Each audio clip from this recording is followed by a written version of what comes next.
Hello, friends, and welcome to episode 1221 of the Juicebox Podcast.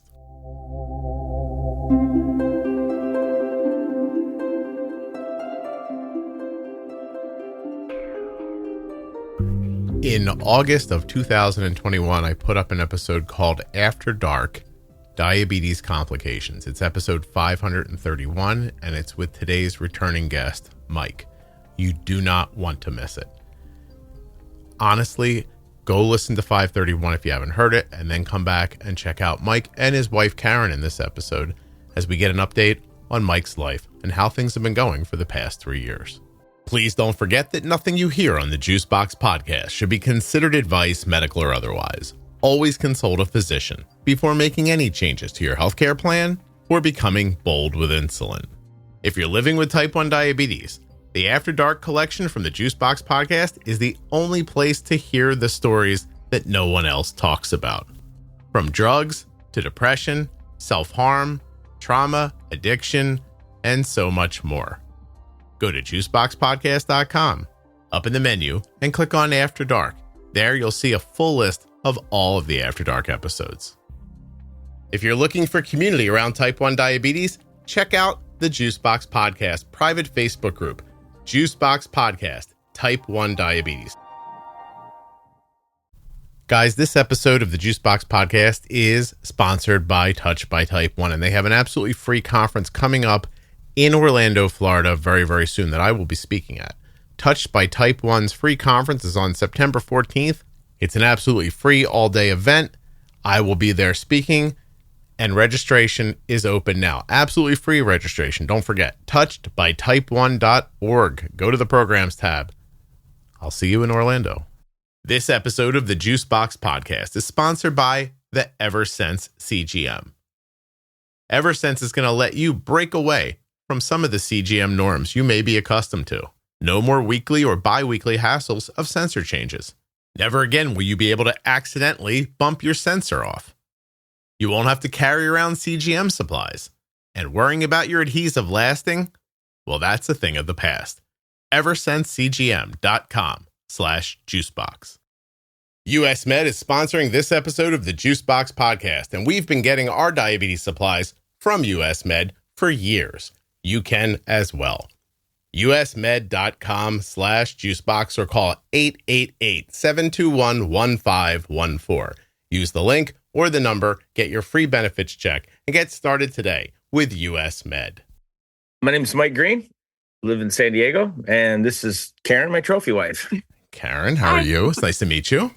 I'm good. Nice to meet you. Although, haven't we spoken once on the phone, maybe? While you guys were in the car one time, maybe, or something like that? Or maybe I'm remembering it wrong. I talked to a lot of people. Probably, yeah.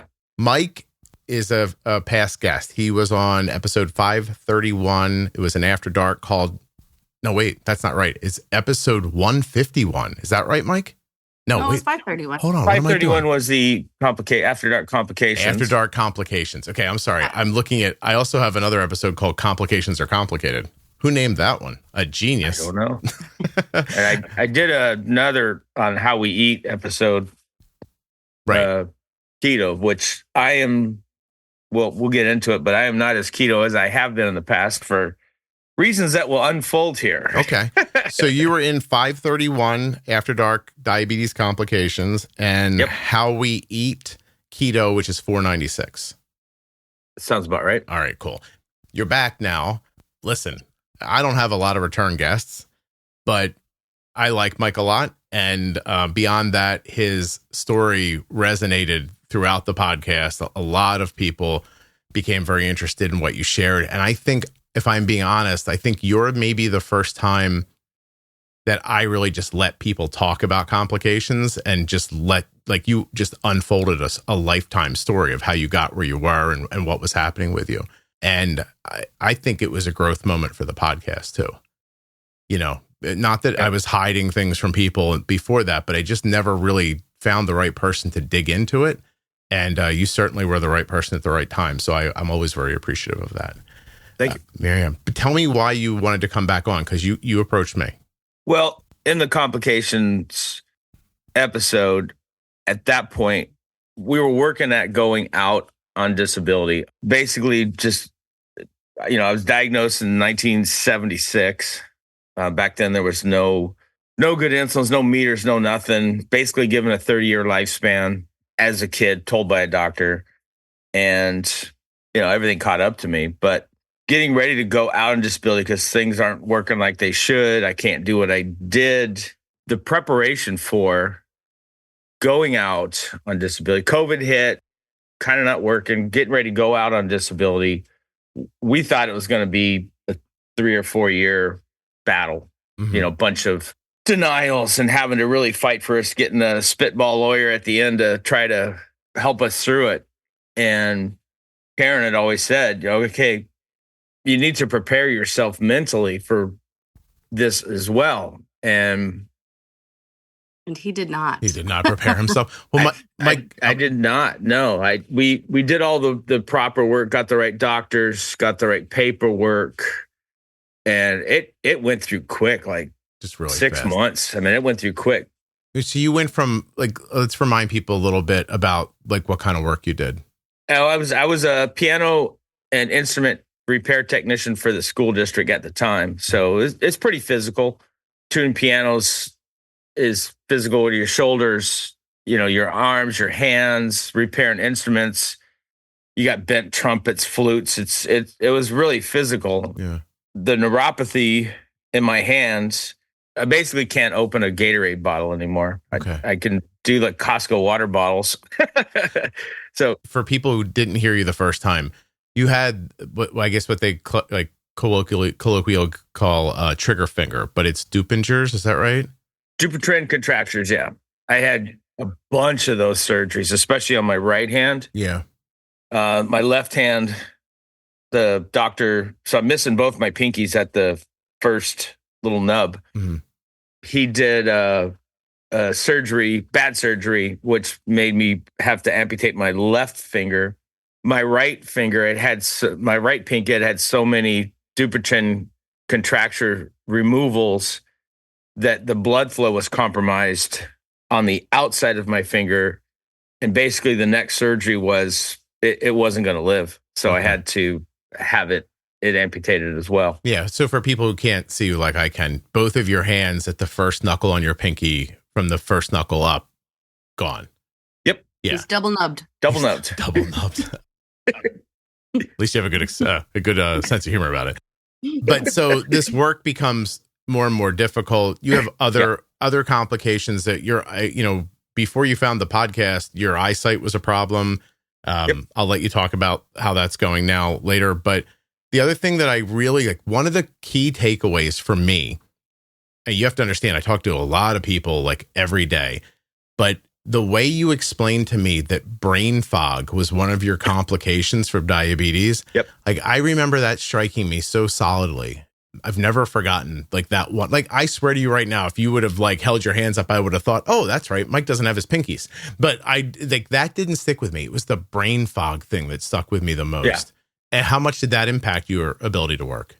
It affects it is, try to remember things, to doing tasks and keeping on focus. I mean, I listened back to my complications episode recently to kind of refresh my memory, and I was so brain foggy that day. I was answering questions you weren't even asking.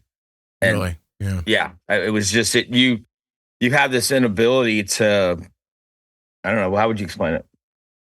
Just completing a task from A to B. You get to A and then forget what B is. Yeah. I walk in the house He walks literally to go to the bathroom, and he'll walk into the house and stand in the kitchen with kind of a blank look.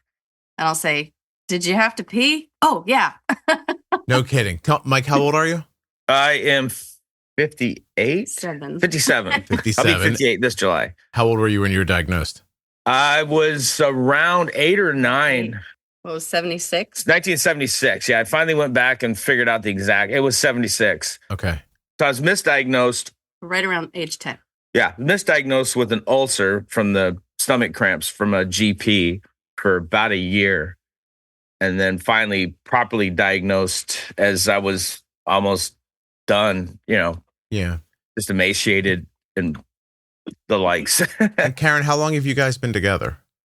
It will be, married 19 years in 1 week from today. No. Oh, congratulations. Are you guys similarly aged? I'm younger by 12 years. Oh, well, good job, Mike. That's why she's a trophy wife. How'd you do that, Mike? You trick her? We kind of joked because I actually had a medical condition going on at the time. I literally had a hole in my skull that we didn't know about. So we joked that he tricked me because I had a hole in my head. You weren't able to keep up with the flash of Mike. I see what you're saying.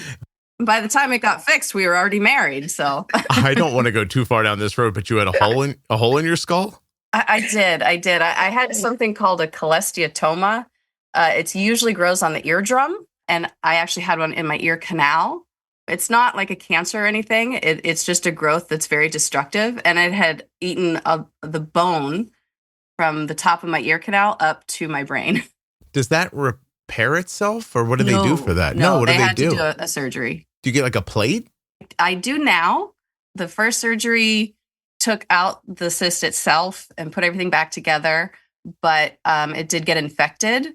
And so they had to do a second surgery to take out the bone that they had put back in because it didn't have a blood flow. And there was some metal plates and screws in there that didn't have blood flow. So the infection kept going. So then they had to do a second surgery to take all of that back out. Then I was on IV antibiotics for a while, I bet. 2 or 3 months. Yeah. And then they did a third surgery I do now have a plastic plate in my skull. I was going to say, did they use like acrylic now or some sort of like medical grade plastic? Methyl methacrylate, I believe is what it was. Methyl methacrylate? Yeah, I don't know what that plastic. That rolled right off your tongue. That was fantastic. I feel like you've been in a lot of doctors' offices while they said that to you. And you're okay? Oh, yep. Good? Yeah. Yep, all good. That's crazy. That really is crazy. That's why. Yeah, that's amazing. Mike took advantage of your medical situation. He lured you in. You guys have been together for like 19 years now. Married. You together longer than that before? Were you a couple? About a year. Just about a year. Yeah, we dated for like 8 months, I think, before we got engaged, and got married about 6 months later. So wow. Had to work quick. Yeah. Okay. Right. Before she figured it out, Mike. They get this all taken care of before she, I don't know, opens her eyes or something. So I take that. There's a woman somewhere in this house that I tricked. So it's too late now. You know what I mean? What's she going to do? So going back to what you started in the beginning, because I wanted to give people a little background about where you are, but you're getting ready to go on disability. I'm assuming in your mind said, okay, I'm not going to work anymore. I'm now incapable of it, but I'm worried about the timing. But then bang, it just happens very quickly for you. Yeah. Like I said, we figured it was going to be about a 3-year battle of denials, and going back and forth. So it didn't go through, but it went through quick. It went through quickly. We assumed it was going to take a long time. So I never mentally prepared to go out on disability. I used to hate ordering my daughter's diabetes supplies. I never had a good experience, and it was frustrating. But it hasn't been that way for a while, actually for about 3 years now, because that's how long we've been using US Med. usmed.com/juicebox or call 888-721-1514. US Med is the #1 distributor for Freestyle Libre systems nationwide. They are the #1 specialty distributor for Omnipod DASH, the #1 fastest growing tandem distributor nationwide, the #1 rated distributor in Dexcom customer satisfaction surveys. They have served over 1 million people with diabetes since 1996, and they always provide 90 days worth of supplies and fast and free shipping. US Med carries everything from insulin pumps and diabetes testing supplies to the latest CGMs like the Libre 3 and Dexcom G7. They accept Medicare nationwide and over 800 private insurers. Find out why US Med has an A+ rating with the Better Business Bureau at usmed.com/juicebox or just call them at 888-721-1514. This episode of the Juicebox Podcast is sponsored by the Eversense CGM. Eversensecgm.com/juicebox. The Eversense CGM is the only long-term CGM with 6 months of real-time glucose readings, giving you more convenience, confidence, and flexibility. And you didn't hear me wrong. I didn't say 14 days. I said 6 months. So if you're tired of changing your CGM sensor every week, you're tired of it falling off or the adhesive not lasting as long as it should or the sensor failing before the time is up, if you're tired of all that, you really owe it to yourself to try the Eversense CGM. EversenseCGM.com/juicebox. I'm here to tell you that if the hassle of changing your sensors multiple times a month is just more than you want to deal with, if you're tired of things falling off and not sticking or sticking too much or having to carry around a whole bunch of extra supplies in case something does fall off, then taking a few minutes to check out EversenseCGM.com/juicebox might be the right thing for you. When you use my link, you're supporting the production of the podcast and helping to keep it free and plentiful. EversenseCGM.com/juicebox. So I had said to Mike as we went into this process, I said, we know this is going to be stressful. We're going to have to go without paychecks, stuff like that.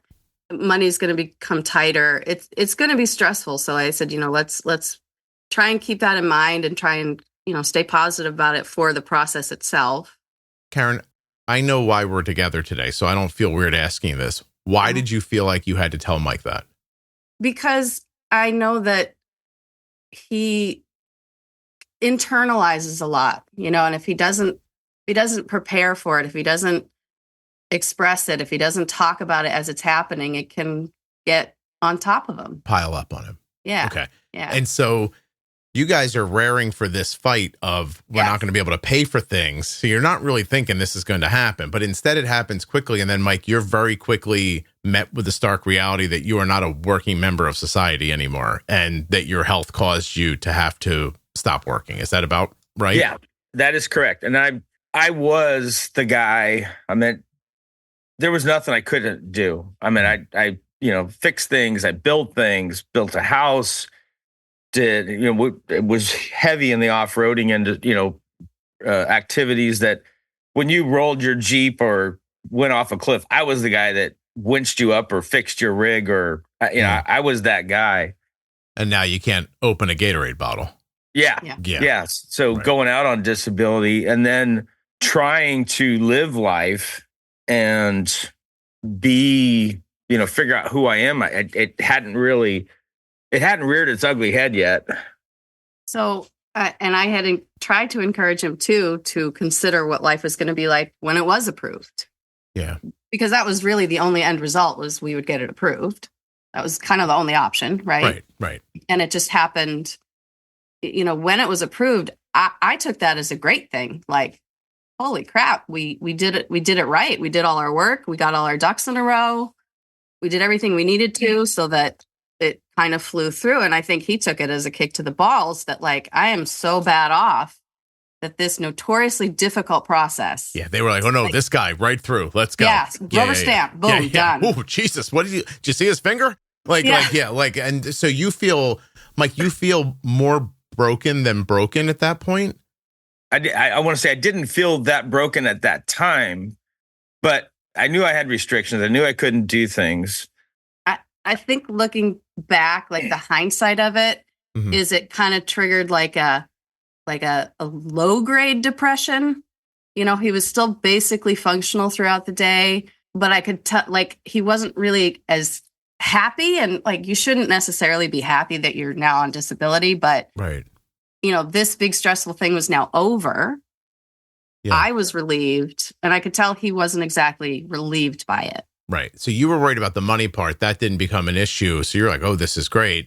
But he feels depressed because now all this reality is falling on top of him for whatever reason. Reality. Yeah. It's on paper now. It's a new chapter. Yeah. You're not going to work and struggling anymore. You were told, don't come back here because you can't handle this, even if you're just yourself telling you that.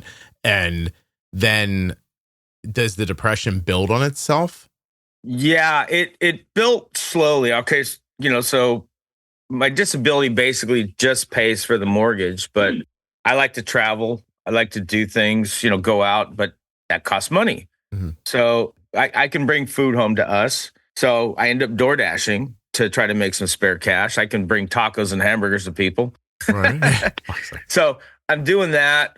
That made me feel good. I'm productive again. I'm not the type that I need to provide. I need to, maybe a little. I like Mike's like, I'm not the kind of person who needs to provide because I'm the man. And Karen's nodding like, yes, he is. So, you still have that. I want to contribute as much as I can. And I want to travel. I want to, there's things I want to do still, but obviously it costs money. So I got to make money. So I'm doing that. And that made me feel a little better. I'm doing something. Mm-hmm. I could do it during the daytime. I can't drive at night anymore. I don't.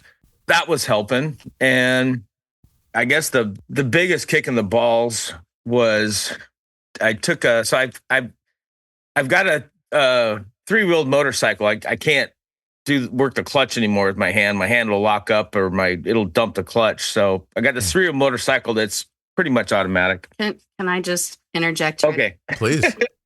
I bought that motorcycle as like a congratulations on your disability. And I financed it and I didn't want to put him on the application because I didn't know if they would need his, income or whatever. It was brand new. And I bought that with my perfect credit score. Thank you. Okay. That's all you wanted to say, Karen, is your credit score is very good.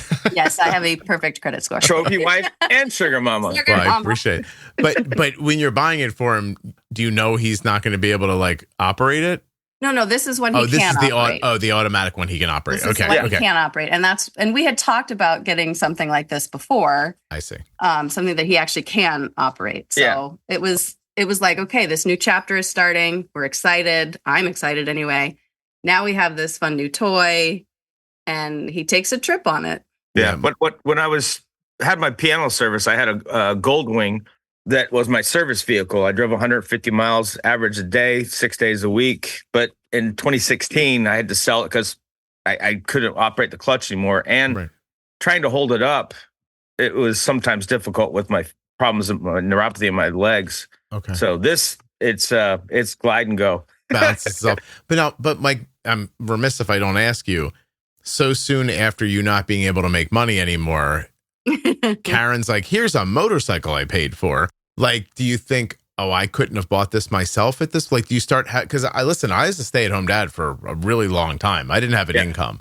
And as much as I genuinely mean that it did not bother me, the one place it would get me is it was terrible to buy my wife a gift with money she made. Like, because if I ended up getting her something, she's like, ooh, like that's the one you picked or something like that. Then I'm like, oh my God, I wasted her money on something for her she doesn't want. Like, it's how it felt. That didn't feel bad because we really enjoy riding out here in Southern California, the mountains, the hills. So it was something we enjoy together. You guys do it together. That wasn't bad. Makes sense. We went into it together. I say it's my bike because my name is on it, but it's not mine. It's his. He bought it and we do those things together. Okay, that's fair. Oh yeah. So that didn't feel bad. What got me was I bought a tent because I want to travel. I want to do it as economically as can. So I bought a tent trailer that you tow behind the motorcycle. It's small. And I figured, this thing gets 40 miles a gallon. I can travel pretty efficiently, sleep in a tent. You got to set it up. It's got a nice bed. And I took a trip to my buddy's. It was my buddy's birthday, T1D firefighter, Kyle. Shout out to Kyle. Hey, so he's in Texas. I wanted to take a trip, so I'll go to Texas. Yeah. I wanted him to test it out a little bit more locally. Not halfway across the country. So I get to try going to Los Angeles once and see how that goes. I'm the all or nothing. So make it down to Tucson the first night. Set up the tent, and you got to unhook it to maneuver it.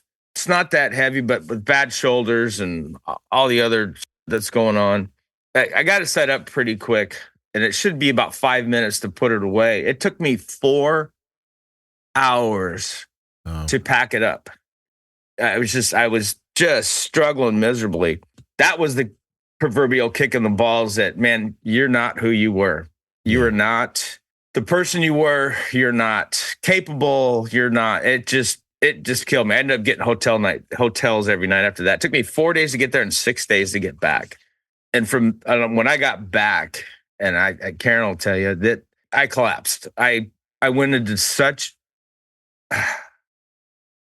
Go ahead. I went into such a deep depression that I didn't realize how bad that affected me. Right. When he got home, I knew that he was upset by this. That was plain, right? And so I thought he needs a couple of days to grieve this and to he's exhausted. He's, upset. So he needs a couple of days to just be upset. And that was fine. I had no issue giving him that space, but those days turned into weeks and those weeks turned into months. And yeah, it got pretty bad. I mean, literally I abused alcohol so bad to try to escape from the mental part of it. Some of it was the physical, but I got in such a hole that from not dealing with what life is now, I wouldn't wake up till 1 or 2 in the afternoon. Some days I'd sleep for 2 or 3 days. I didn't realize I was even depressed. I just turned in. Yeah. To Was drinking a problem before in the past? Yeah. I used alcohol a lot for pain relief. Between my shoulders, I have a hard time sleeping. So I would probably lend on the bottle heavier than I should. Mm-hmm.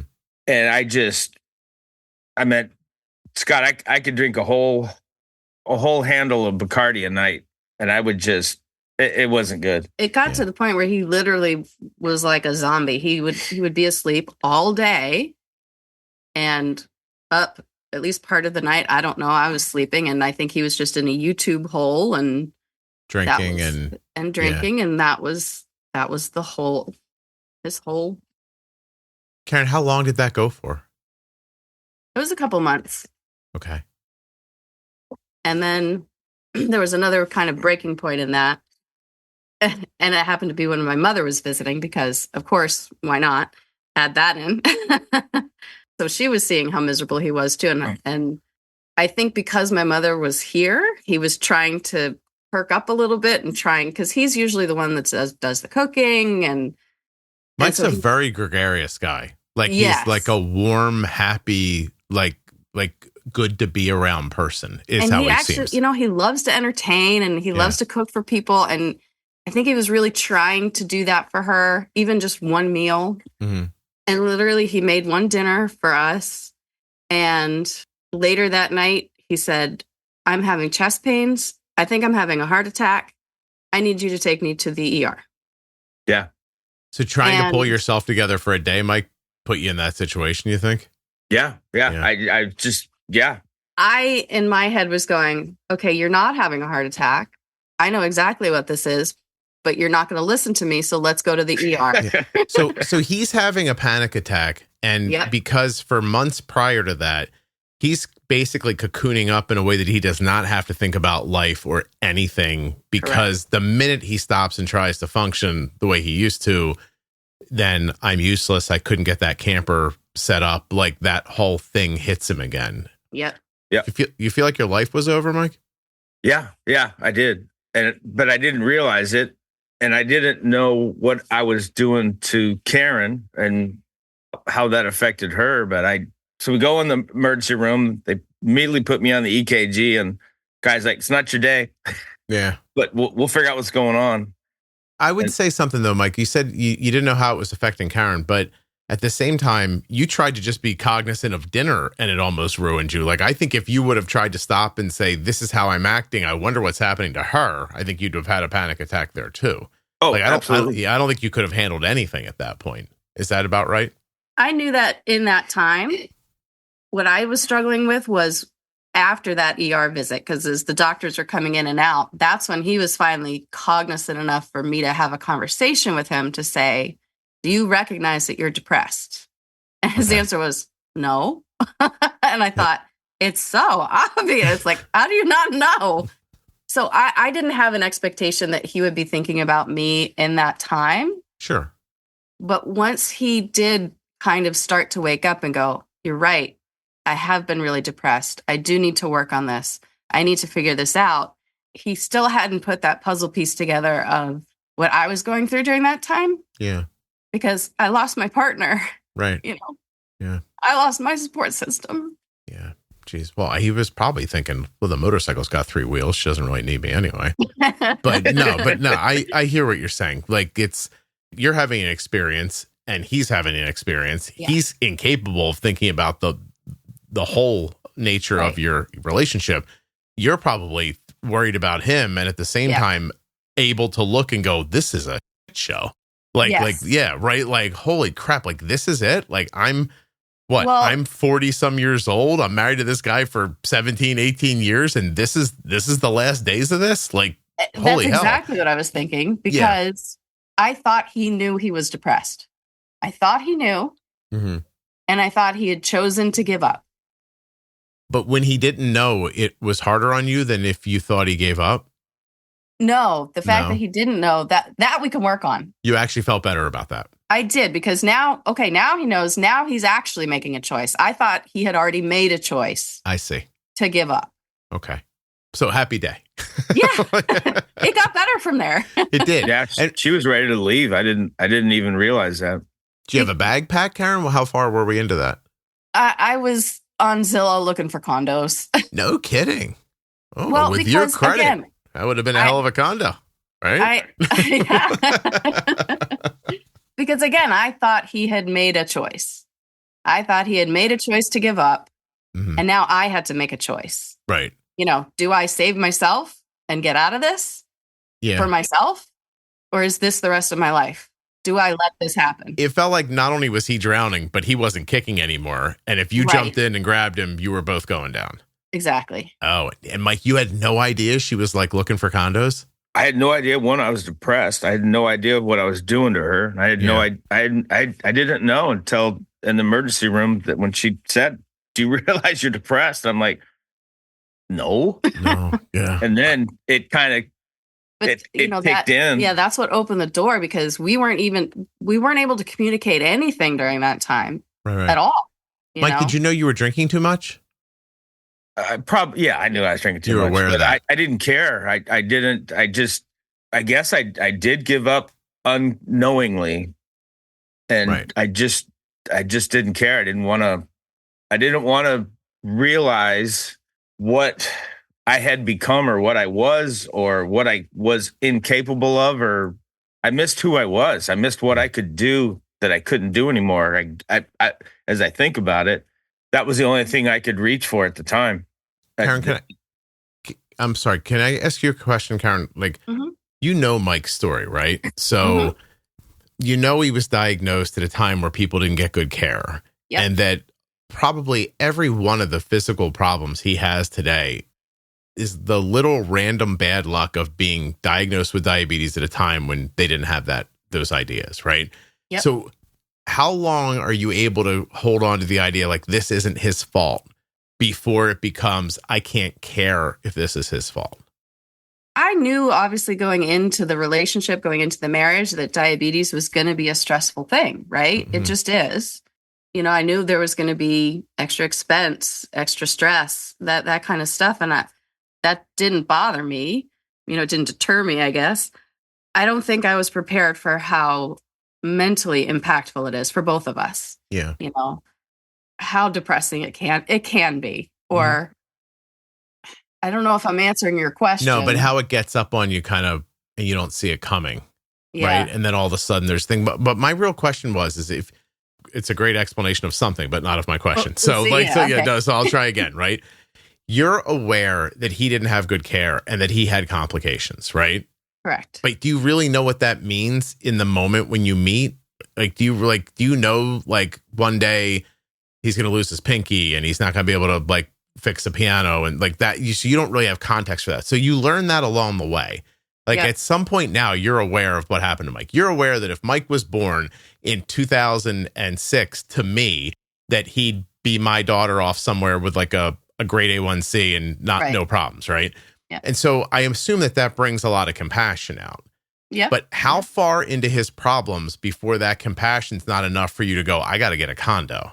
Like, do you know what I mean? Does that make sense? Yeah. So, you know, we've gone through bouts of depression before, his and subsequently kind of mine sort of because of it. Not your fault, but it's a struggle for me too. Yeah, it can ping pong back and forth too. Yeah. So, we'd gone through it before and we'd always worked towards it and worked our way out of it.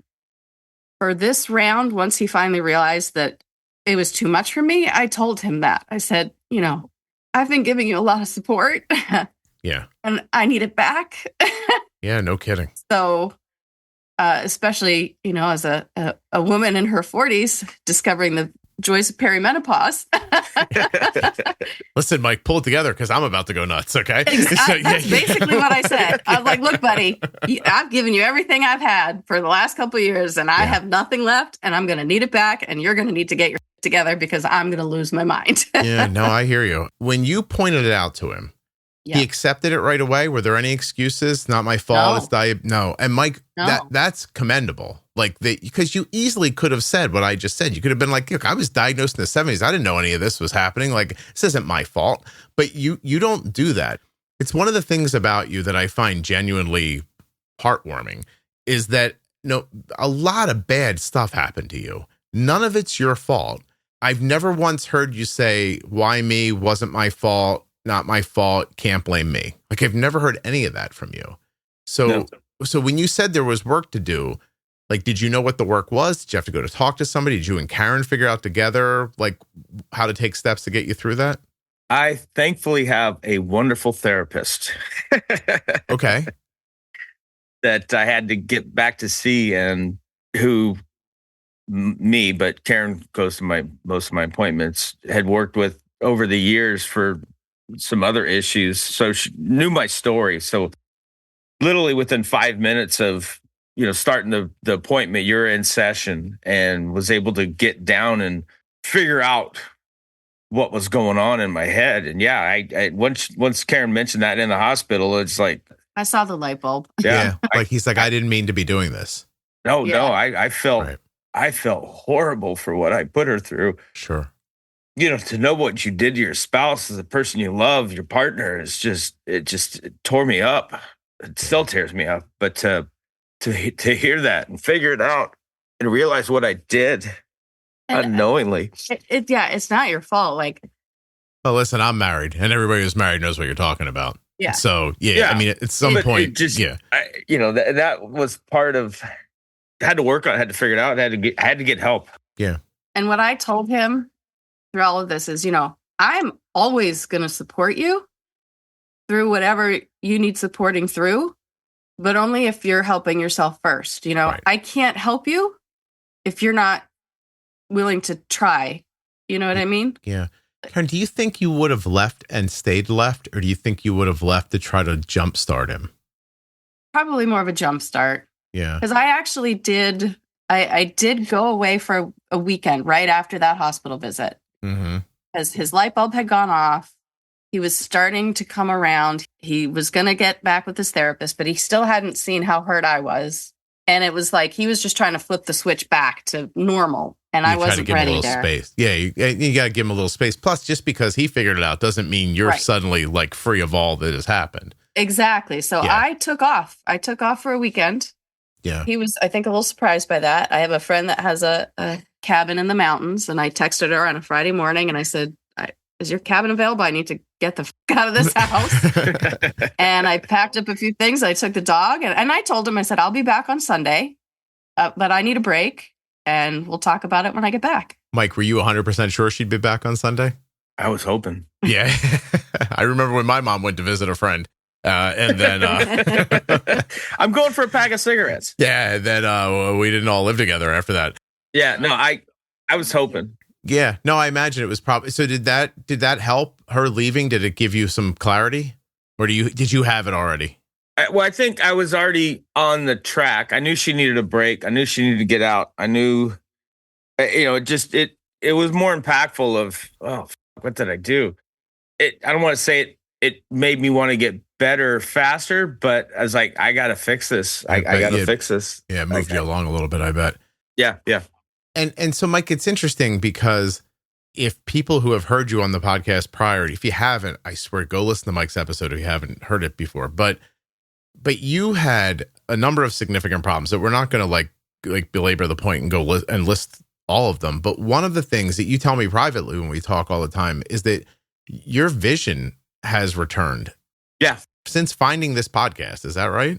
That is correct. Since I started listening during COVID, I knew of the podcast, started listening during COVID, got my A1Cs down to a 5.5, and I've got my 20/20 vision back from not going high, low, and your eyes shrink, swell. Most of the members in my family, grandfather, father, don't wear glasses, but as of around 18, I had to wear glasses to read street signs and distance. And I'm having good, solid blood sugars, keeping a low number, high alert as 120, keeping things in check from the tools from the podcast. I'm having a hard time seeing with my glasses on and my sunglasses that were prescription. Yeah, that's good news. So I quit wearing them and go to the eye doctor, and you got 20/20 vision. So that was and I didn't ask you to point out how fantastic I am. I just think that's obvious, Karen. But I asked because I want people to see that you were, a long time in trouble. You still found your way through it. But just because you popped your head up doesn't mean something else can't come along, right? Because you're ebbing and flowing here. Like you had a long stretch of not even understanding what you were doing with your diabetes, perfectly honest, right? And then you figure it out. You get the return of dysfunction and, in stability in your blood sugars and all that comes with it. And then now the complications come back for you again. You lose, your ability to work, and then something else happens. Like, do you know what I mean? Like I want people to understand that it's not a television show. It's not like, here's our characters. They had a trouble. They figured it out and we're all good forever. Like this could, stuff like this happens. It ebbs and it flows, and you've got to keep moving to conquer the next hill or because honestly, what happens, Karen? You move out, he drinks more. Mm-hmm. He's dead in a couple of years, right? And you're by yourself, and instead, look at the two of you here explaining to other people what to look out for themselves. Yeah.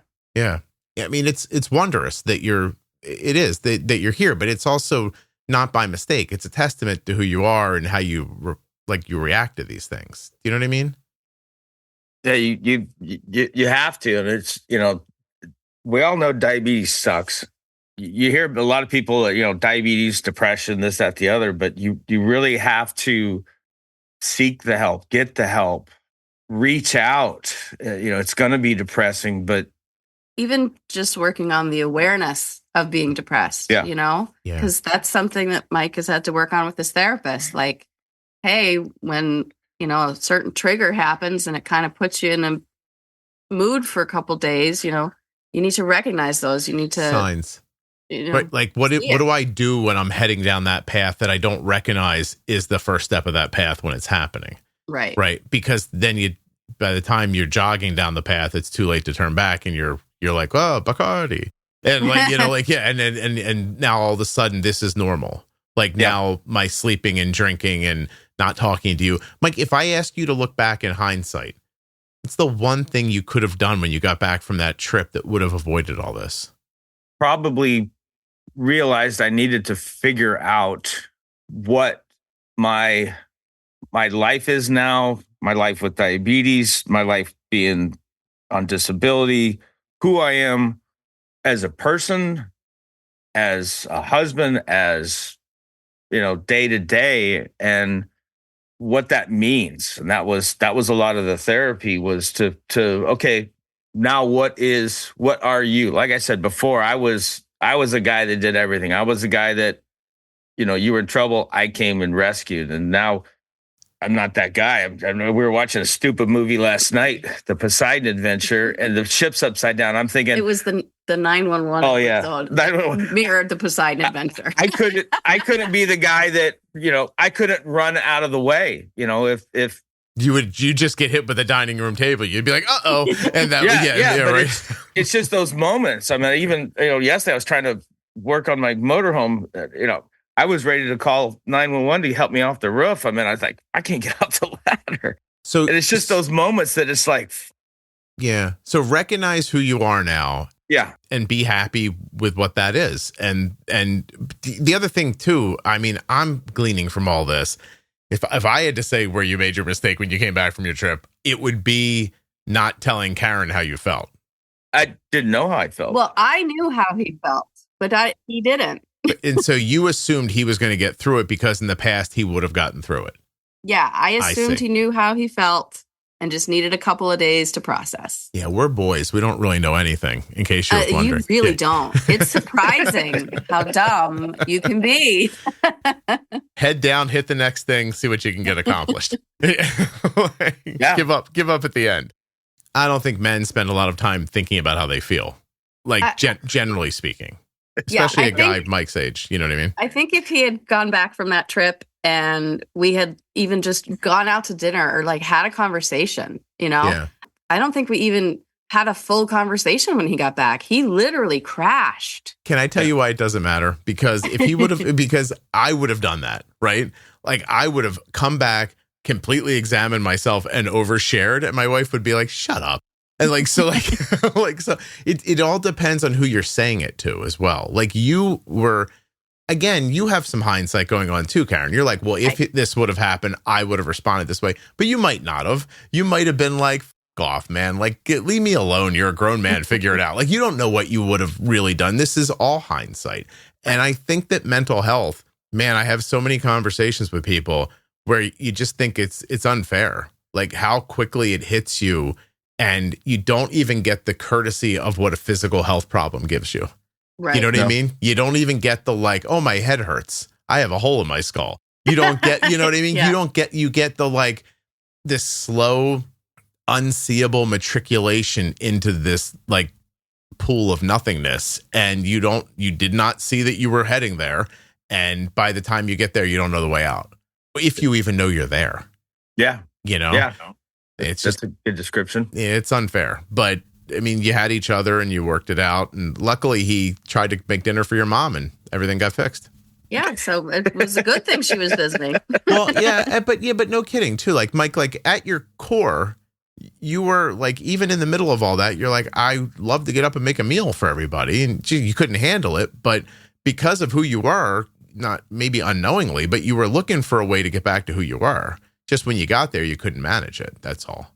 Yeah. It's really interesting. I'm fascinated endlessly by people. I'm so glad I have a podcast. I used to just be the guy at your job who like asked you a bunch of inappropriate questions that people didn't ask each other at work.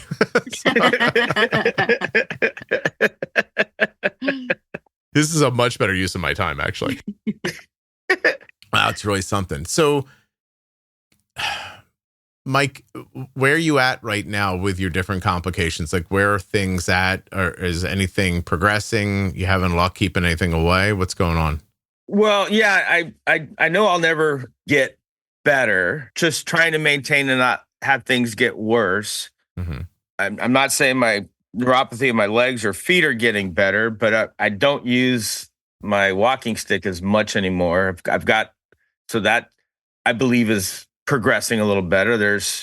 I have different aches and pains that I think things are trying to connect, like misfire or fire. Sometimes it's just kind of weird.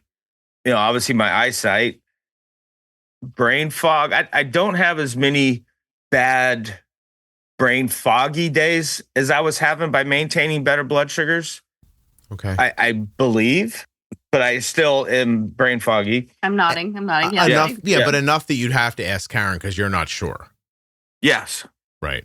Yeah, because when all this is going, like I'll get triggered by things that people say or my family or, stuff that's a big trigger. That just, it's like, wow.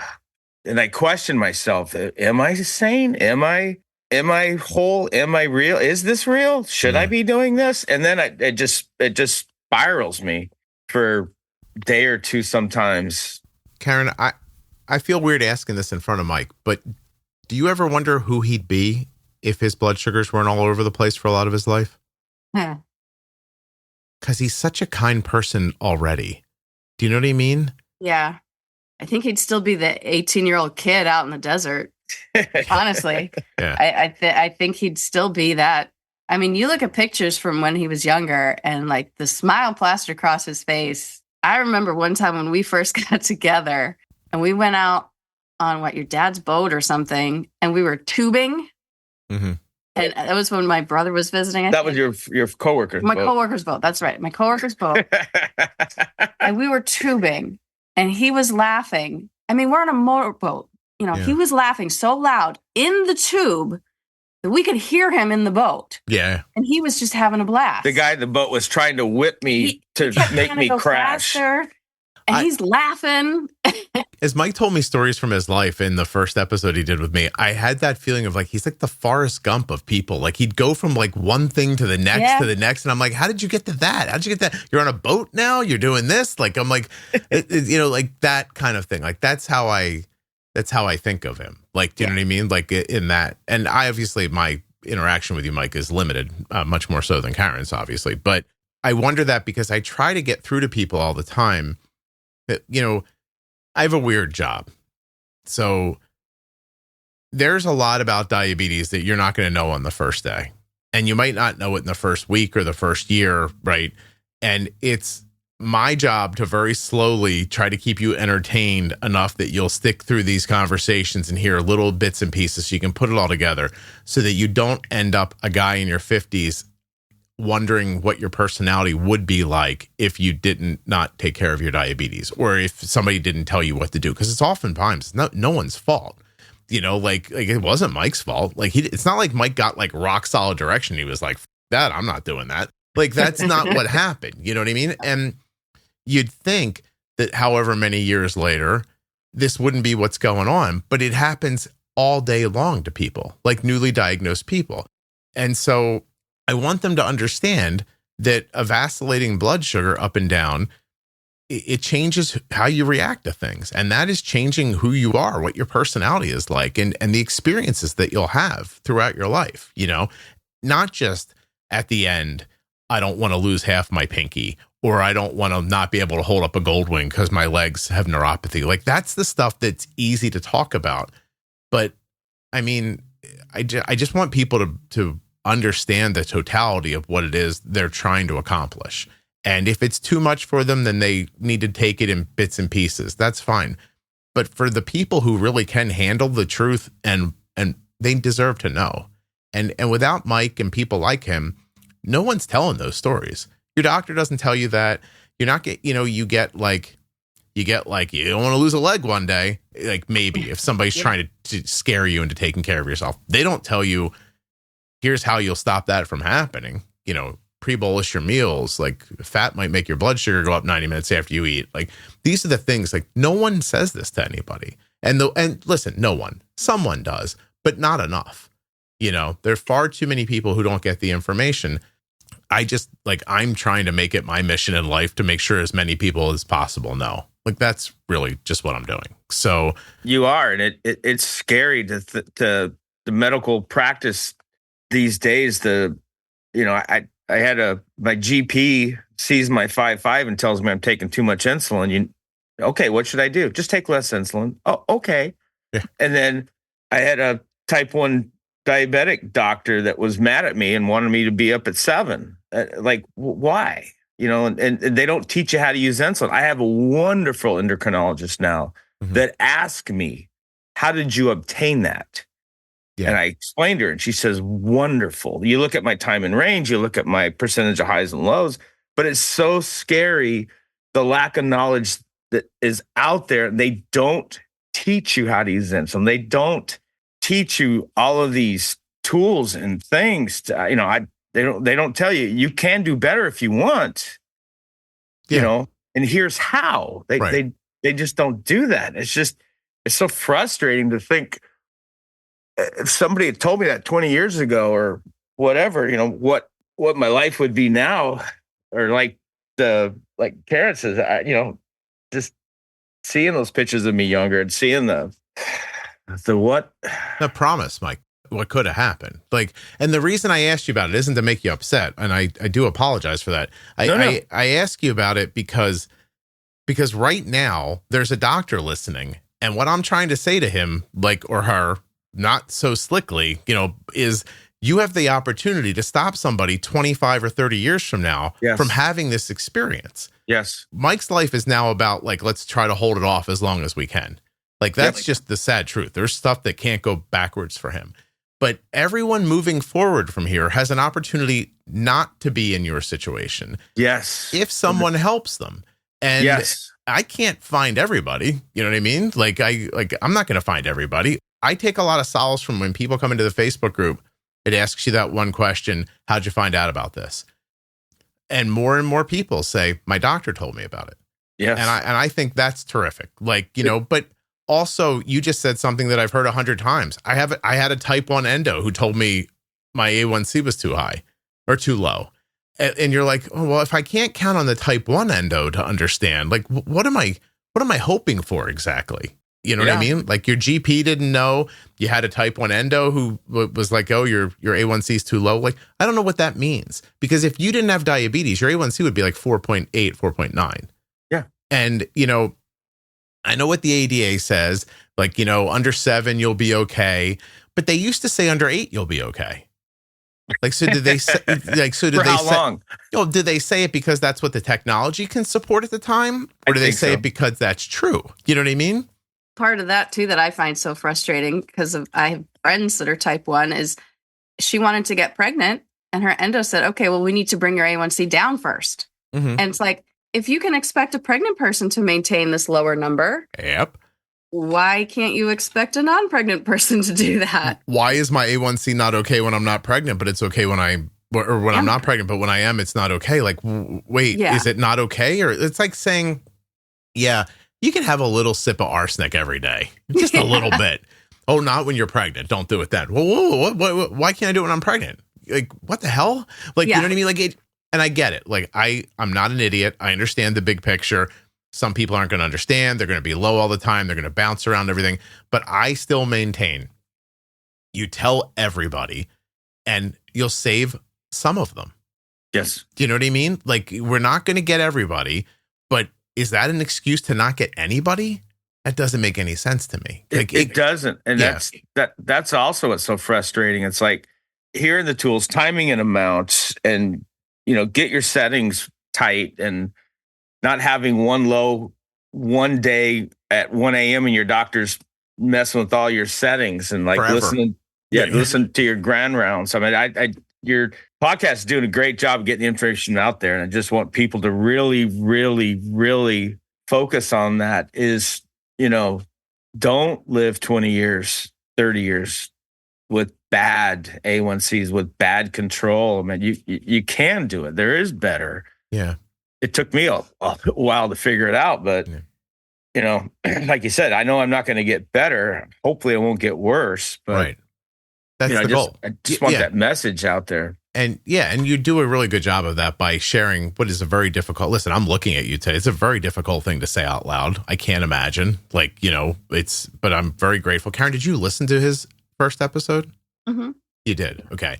So then, like, it was hard for me to talk to Mike. Yeah. Because his name is Mike. Yep. Like, that messed me up. Like, right? Yeah. Yeah. And so I don't say it very often on the podcast, but a lot of the motivation I have to talk the way I talk about this is because my friend Mike was diagnosed when we were 19 and he's gone. Yeah.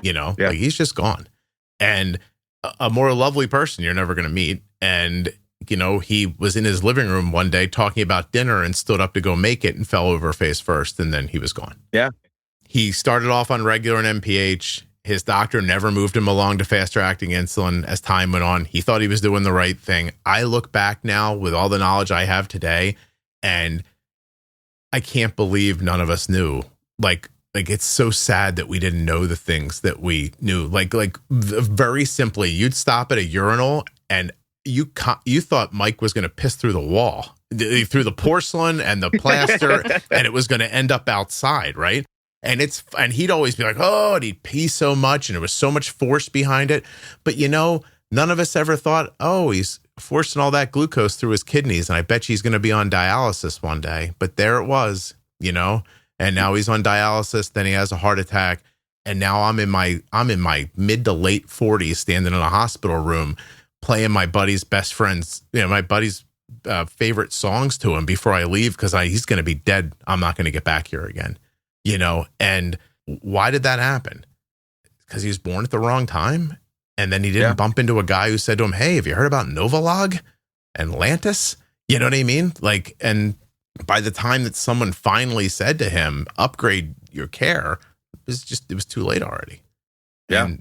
And that's it. So I don't know, man. I just appreciate you sharing this because I don't think it's easy to say things like in the abstract about stuff like this, but until somebody comes on and says, hey, I only got half my pinkies and I can't do my job and I'm cloudy and, my feet, I have neuropathy. And I mean, you've had other stuff too, Mike. We didn't even list everything because I didn't want it to be, I was trying for this not to be a bummer. But until somebody's willing to say that out loud, I don't know how you expect a person to really understand it. You can't just say, hey, you don't want your finger cut off one day, do you? Because that's too nebulous. You know what I mean? Like that nobody's going to think that's going to happen.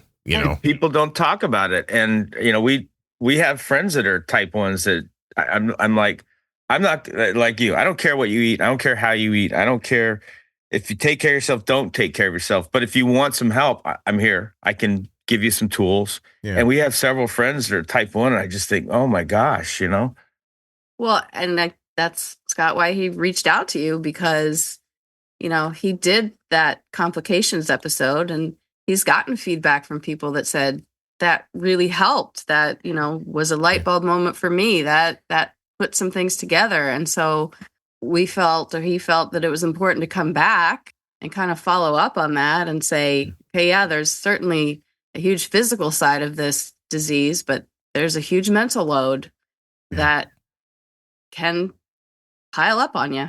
Yeah. Well, Mike, you're not the only one that heard from somebody that had helped you. Like I hear about it all the time from people. So, and like Willie was on here. He mentioned you. Yeah. A lot of people will tell me that like yours is one of their favorite episodes of the podcast, which is, isn't it interesting too, how much people desire like to know the rest of it because it's not an upbeat conversation. I think you cry, I cry, like it's terrible. You know what I mean? And yet people are like, oh, I that was really valuable for me to hear that. Now, listen. Would I hand that episode to somebody whose kid was diagnosed 6 days ago? I would not. You know what I mean? Like, it's not where I would have you start. I'd want you to listen to bold beginnings, listen to defining stuff, understand what you're doing, have some successes so you can feel like you can build on them. But I'm telling you what, a year or two down the line, I think you need to know. Part of that also is, obviously, when I was diagnosed in the 70s, no tools, no technology. And that's part of my message is, we have the tools and technology today. Use it.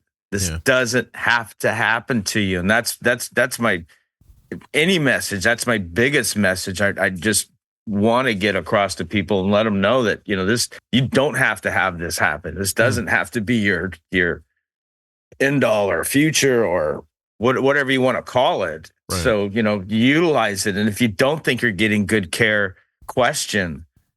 I mean, it's, don't give up too. Well, but give me a second, Mike, because in fairness, we don't know what, if we would have met 18-year-old Mike in the tube with a Miller Lite and told him all this, you might have been like, that ain't going to happen to me. I don't know. True. You know what I mean? Like there's no way to know who, so you can't give up. Like I very much don't want to call somebody out, but I think there'll be enough distance between these episodes where we won't know what I'm talking about. But I interviewed someone recently about like a person they were caring for and they're not doing what they need to do. And it's pretty scary what they're not doing. And the person was like, well, I told them. And I'm like, that's it? We give up? Like, what? Like, tell him again. Tell him 50. Well, I don't want her to be mad at me. You prefer she can't feel her feet like 30 years from now? Like, I don't know. Like, I know it's difficult. And that psychologically, everybody doesn't just fall into line. Like everyone's not Jenny, you know what I mean? Whose mom like cooked really well for her. And she's like, I eat good and it's fine. Like, that's, I've said it to Jenny before. I'm like, it's maybe just dumb luck of your personality and who your mom was. You know what I mean? That worked out for you. But so it's not going to work out for everybody right away. But I don't understand that the very quick just dismissal of it. Like, oh, well, I said something, didn't happen. I think it's easy to live. Obviously, take your insulin, eat. All right, you got high blood sugar. F it, it's 300. It'll come down. And just kind of go day by day because you're not feeling the repercussions right then. Yeah. And then when they creep up on you, obviously, it's usually too late. But they dismiss it because they don't want to be bothered. Oh, that's a hassle. Oh, I hate diabetes. Oh, this, that, the other. And It's not real I know enough. people like that. And it's like, I know enough. people like that. And it's like, what the hell are you doing? And I want to scream and shake their heads, but maybe honestly, perspective only comes the way it comes. Like maybe I only know this because of what happened to my friend Mike. Like, right? Because maybe, maybe I just had an experience that informed me differently than it was going to inform them. Well, I mean, that's what it comes down to, right? Everybody's lived experience is different. And, Mike was surprised that I was willing to marry him because my only experience with diabetes prior to being with him was a relative of mine. And it wasn't infrequent to have to call 911 because she was having a low blood sugar. Mm-hmm. And so I kind of went into it thinking, okay, well, this is going to be part of my life. I'm going to have to call 911, a couple times a year or whatever it is. And he was really surprised that I was still willing to, move forward. But that was my experience. And thankfully, so far, I'm going to knock wood here. Don't knock on the wrong side of your head. Don't knock on the wrong side of your head. Isn't there like a thing in there? Yeah, that's the wooden part. Okay. Better than a peg leg. I don't know, but maybe. My gosh. All right. Is there anything that we haven't talked about that we should have?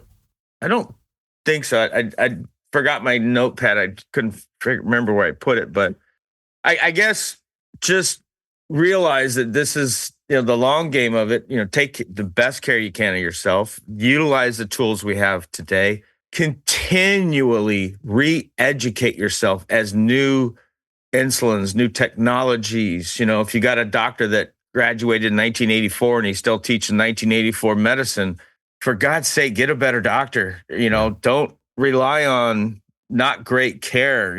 Do everything you can to take the best care you can of your diabetes. And even that type 1 diabetic doctor I had, he told me, he says, isn't that, having a, great A1C, isn't that more stressful for you? And I'm like, no, actually, I think so much less about diabetes now once learning how insulin works, learning how all that works. So educate. And take care of your mental health too. Yeah. But Mike, was that said to you by a doctor after you had complications? Isn't it a lot of stress to have a 5.5 A1C? Yeah. That was a type 1 diabetic doctor that was just upset. And, you need to be up at 7. And I want to be clear. You're in an office missing 2 pinkies.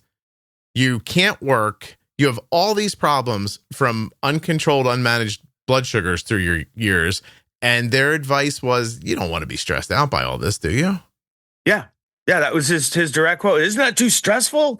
I don't know what to say. But before, you eat lunch, you're 250, 300, and you're thinking, man, I got it covered.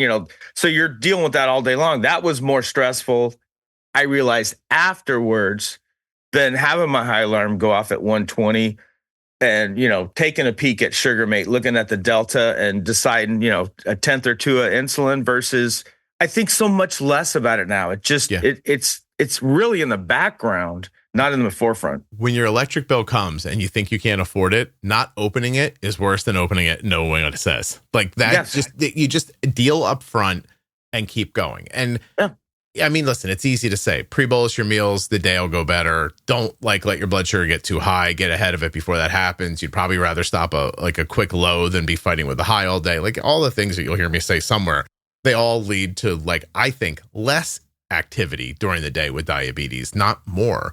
And you start to get what you expect. So then it lightens the load. You're like, oh, I'm going to do this and this is going to happen. And 8 out of 10 times it does happen. Like, great. So there 8 times I didn't have to think about. The other 2 times I fixed it. But just let everything go to hell because you can ignore it while it's on its way to hell is bizarre to me. When I was growing up, my littlest brother, I don't think he'd mind us. He's a grown man now.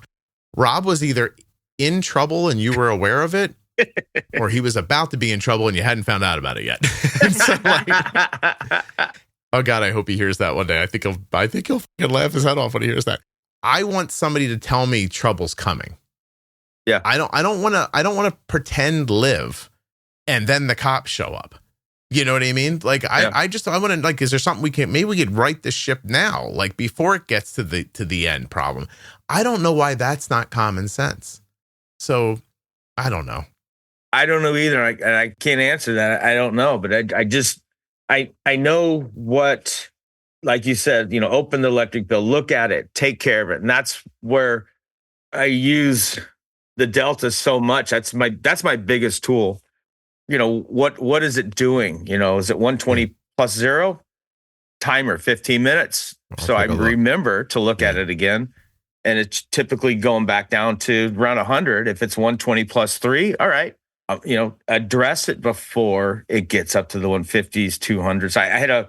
Yesterday, I had a sight went bad. I was eating some ice cream.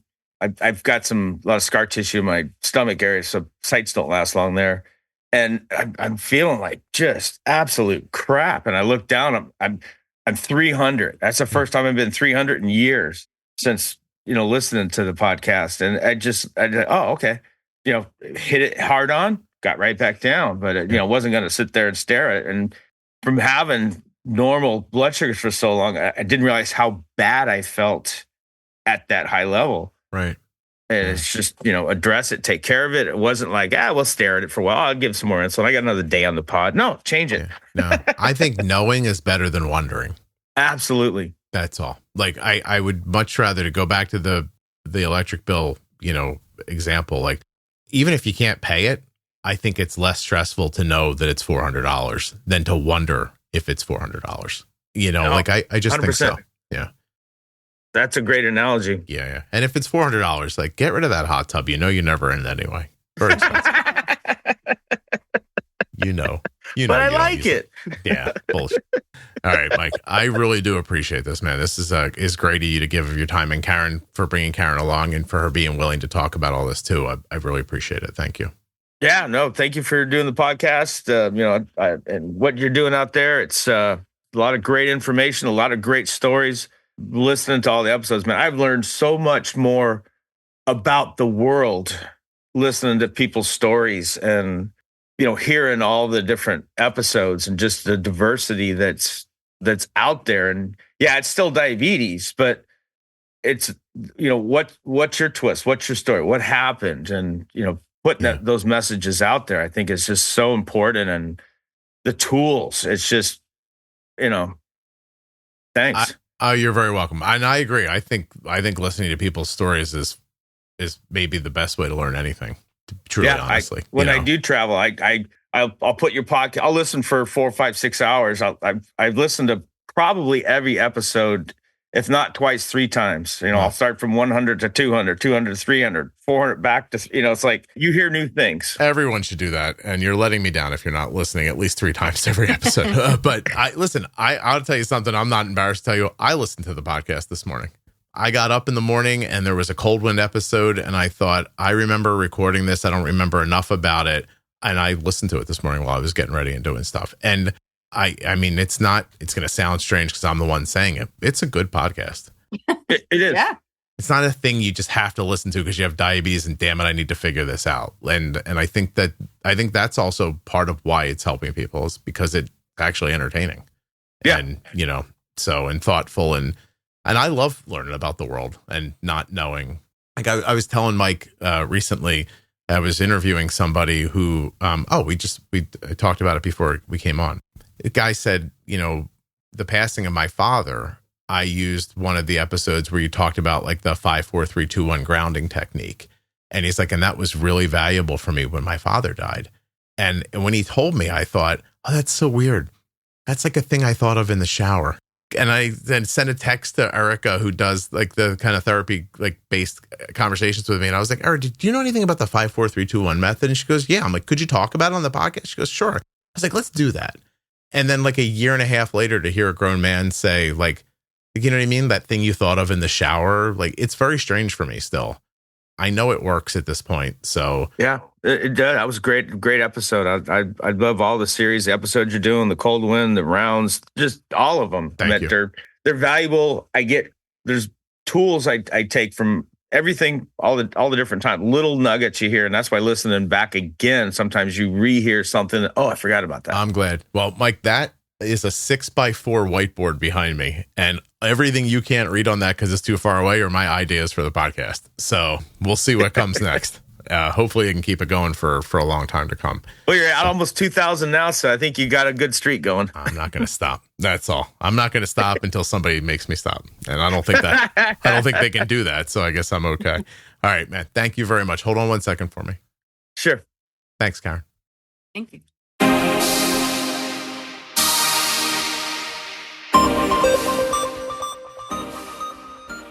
I want to thank the Eversense CGM for sponsoring this episode of the Juicebox Podcast and invite you to go to eversensecgm.com/juicebox to learn more about this terrific device. You can head over now and just absorb everything that the website has to offer, and that way you'll know if Eversense feels right for you. eversensecgm.com/juicebox. A huge thanks to US Med for sponsoring this episode of the Juicebox Podcast. Don't forget, usmed.com/juicebox. This is where we get our diabetes supplies from. You can as well. Use the link or call 888-721-1514. Use the link or call the number, get your free benefits check so that you can start getting your diabetes supplies the way we do from US Med. And don't forget right now, go check out touchedbytype1.org. Whether you're interested in their upcoming event or you just want to see a fantastic organization helping people with type 1 diabetes, it's touchedbytype1.org. You can also find them on Instagram and Facebook. I know that Facebook has a bad reputation, but please give the private Facebook group for the Juicebox Podcast a healthy once-over. Juicebox Podcast, Type 1 Diabetes. The group now has 47,000 members in it. Sorry, it's 50,000 now. It just keeps growing. It gets 150 new members a day. It is completely free. And at the very least, you can watch other people talk about diabetes. And everybody is welcome. Type 1, type 2, gestational, loved ones, everyone is welcome. Go up into the featured tab of the private Facebook group, and there you'll see lists upon lists of all of the management series that are available to you for free in the Juicebox Podcast. Becoming a member of that group, I really think it will help you. It will at least give you community. You'll be able to kind of lurk around, see what people are talking about, pick up some tips and tricks. Maybe you can ask a question or offer some help. Juicebox Podcast, Type 1 Diabetes on Facebook. The episode you just heard was professionally edited by Wrong Way Recording. WrongWayRecording.com. If you're not already subscribed or following in your favorite audio app, please take the time now to do that. It really helps the show. And get those automatic downloads set up so you never miss an episode. Thank you so much for listening. I'll be back very soon with another episode of the Juicebox Podcast.